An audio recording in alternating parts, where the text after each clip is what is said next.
वैसे तो इस क्वाड मीटिंग में जब डॉक्टर एस जयशंकर और अमेरिका के रक्षा मंत्री की मुलाकात हुई, बड़ा ही अच्छा स्वागत भी किया गया डॉक्टर एस जयशंकर का। इसके बाद अमेरिका ने भारत को ऑफर करा कि हम आपको हथियार बेचेंगे और जो भी पेंडिंग हम लोगों की डील है उसे पूरा करेंगे। पर इन सब के बीच में देखने को मिल रहा है कि अब यूरोप में फ्रांस भारत से हथियार को खरीद रहा है। कौन सा हथियार है जिसे ताइवान और फ्रांस दोनों ही भारत से खरीदने के लिए आगे बढ़े हैं। वहीं इन सब के बीच में ब्राजील में भी चाइना को एक बड़ा झटका लगा है। जियोपॉलिटिक्स में बहुत कुछ चल रहा है। हमेशा की तरह वर्ल्ड मिरर के इस एपिसोड में जानने को मिलेगा बहुत कुछ। जैसा कि मैंने कहा, जब डॉक्टर एस जयशंकर क्वाड की मीटिंग के लिए पहुंचे तो यहाँ पर क्वाड मीटिंग के अलावे ये भी बात हुई कि अमेरिका के साथ कई सारे डील हुए थे और ये डील अभी तक पेंडिंग है। उन डीलों को पूरा करना है और अमेरिका को भारत को हथियार देने हैं। हालांकि अगर बात करें कौन कौन से,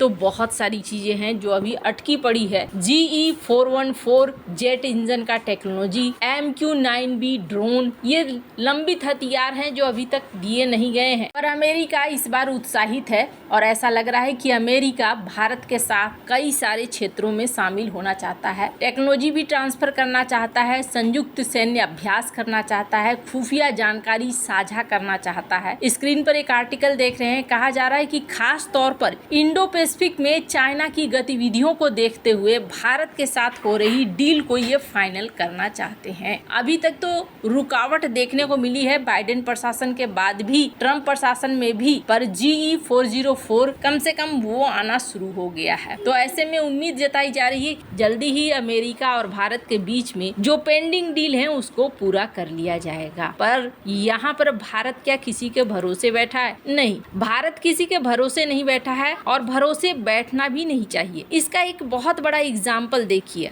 अभी क्या हो रहा है, रूस यूक्रेन की लड़ाई हो रही है और रूस यूक्रेन की इस लड़ाई में कहा जा रहा है कि रूस इस बार फाइनल खेलना चाहता है और इस बार ऐसी तबाही मचाना चाहता है कि ये लड़ाई अंतिम हो जाए। 2 साल से ऊपर हो गए हैं दोनों को लड़ते हुए और अब इस लड़ाई को खत्म करना चाहता है रूस ने यूक्रेन के बड़े इलाके पर कब्जा भी कर लिया है और कहा जा रहा है कि यूक्रेन के सूमी क्षेत्र पर कब्जा करने के लिए इसने एक बहुत बड़ी सेना जमा कर ली है। कहा जा रहा है कि 50,000 से ज्यादा रूसी सेना के स्पेशल जवान जमा हो चुके हैं। सूमी वो जगह है जहां से यूक्रेन ने अगस्त 2024 में रूस के कुशर्क क्षेत्र में आक्रमण किया। यूक्रेन के कब्जे में अभी भी कुशर्क क्षेत्र का एक बड़ा हिस्सा है, लेकिन अब सूमी एक बड़ी लड़ाई के केंद्र में है। कहा जा रहा है कि दोनों पक्षों की तरफ से अपने बेहतरीन सैनिकों को मोर्चे पर भेजा जा रहा है। हालांकि यूक्रेन का कहना है कि हमने रूस के बढ़त को रोक दिया है, लेकिन रूस का दावा है कि असंभव है। रूस की सेना का कहना है कि उसकी सेना को रोकना असंभव है और बहुत ही जल्दी पूरी स्थिति को काबू में कर लिया जाएगा। यानी कि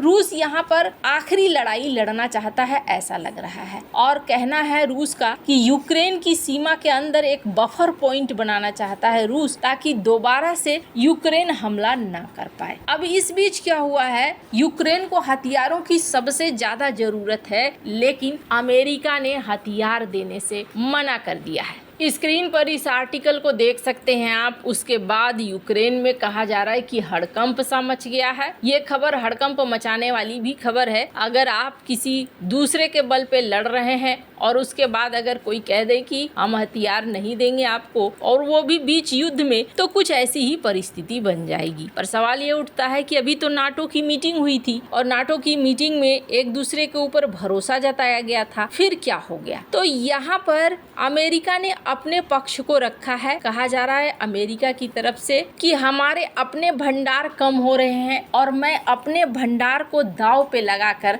आपके भंडार को नहीं भर सकता। हमारे लिए अमेरिका फर्स्ट है, इसलिए हम अमेरिका के ऊपर ध्यान देंगे, न कि यूक्रेन पर ध्यान देंगे। और इन्होंने कहा कि ये एक अस्थायी है। कुछ महत्वपूर्ण हथियार हैं, जैसे कि पैट्रियट एयर डिफेंस सिस्टम और भी कई सटीक हथियार हैं जो अब हमारे पास बहुत कम हो गए। और बहुत कम होने के बाद अब हम ये देख रहे हैं कि हम सबसे पहले अपने जखीरे को भरेंगे। वैसे आपको बता दूं, ये बात अगर अमेरिका अमेरिका कह रहा है तो गलत नहीं कह रहा है, इसके पीछे कारण है। सबसे बड़ा कारण ये है कि यूक्रेन युद्ध तो एक लंबे समय से चल रहा युद्ध है, यहाँ पर ये हथियार भेज ही रहे थे। इसके तुरंत बाद ये भी देखने को मिल रहा है कि इजराइल के साथ युद्ध शुरू हो गया और इजराइल की रक्षा के लिए इस बार अमेरिका को ऐसा लगता है जैसे अपने जखीरे में से बहुत सारे हथियारों को निकालना पड़ा है ताकि इजराइल की रक्षा की जा सके। जिस तरीके से सैकड़ों मिसाइलों और रॉकेट से ईरान ने हमला किया था, अब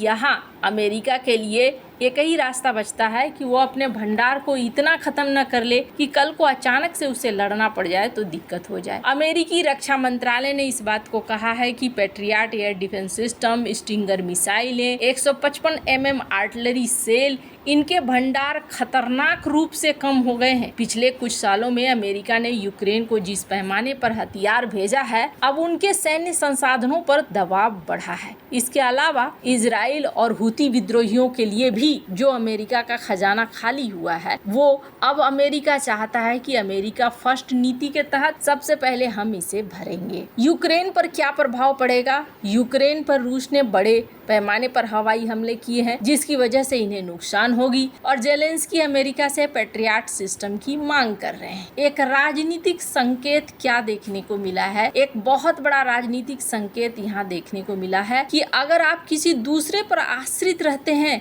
तो आपका हाल आज नहीं तो कल ऐसा ही हो जाएगा। भारत इस चीज को बहुत अच्छे से समझ गया है काफी लंबे समय से, इसलिए भारत ने अपने डिफेंस पर ध्यान देना शुरू किया। स्क्रीन पर एक आर्टिकल देख सकते हैं जिसमें कहा गया कि पिछले 11 सालों में भारत ने 34 गुना अपने डिफेंस एक्सपोर्ट को बढ़ाया, साथ ही साथ प्रोडक्शन को भी बढ़ा दिया है और इसके पीछे कारण है कि भारत अपने ऊपर निर्भर रहना चाहता है। इस बीच ऑपरेशन सिंदूर के समय भारत का एक सिस्टम बहुत ज्यादा चर्चा में आया था, ड्रोन्स को काउंटर करने का सिस्टम। पाकिस्तान ने चालाकी दिखाई थी, पाकिस्तान भारत के डिफेंस सिस्टम को तबाह करना चाहता था और इसके लिए उसने सबसे पहले ड्रोनों का जखीरा भेजा, लेकिन उन ड्रोनों को बड़े ही सस्ते तरीके से आराम से हटा दिया गया, गिरा दिया गया, सॉफ्ट किल के जरिए, हार्ड किल के जरिए, जिसके बाद चर्चा का विषय बन गया कि भारत ने आखिरकार कौन सी टेक्नोलॉजी इस्तेमाल की थी। भारत ने D4 इस्तेमाल किया था जिसे साल 2021 में DRDO ने बनाया था। इसके अलावे भी